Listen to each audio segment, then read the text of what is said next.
Hey guys, and welcome back to the final episode of Easter, where I will be reviewing Eevee and its evolutions over the week of Easter. So please like, follow, and comment. Tell me who your favorite evolution is and why. Today we're going to be talking about the evolution Sylveon. This Pokemon was recommended by Evaporchan, this person who has the letter N in their name, and plus heart sab space dot space star. Sorry if I pronounced that wrong.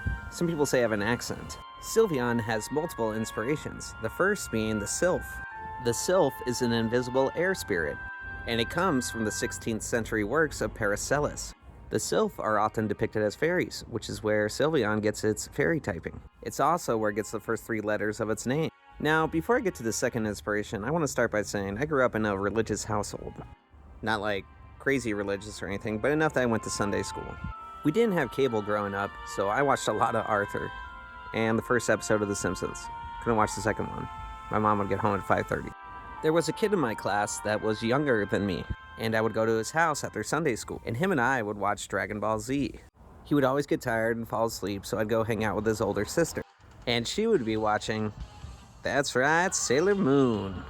That's right, Sylveon's second inspiration is Mao Sojo, or Magical Girl in English, which is a subgenre of Japanese manga and anime, which include Sailor Moon, Cardcaptor Sakura, which I know is one of my wife's favorites, and Madoka Magica. The heroes are often depicted with bow ties, which is why Sylveon has a bow tie. The oldest Mao Sojo, or at least the oldest I could find, is The Secret of Ako-chan, with the manga coming out in 1962 and the anime coming out in 1969. I haven't watched it, but I'm really interested. I loved watching the old Astro Boy anime, so maybe this one could be pretty cool. And with that, Easter is over.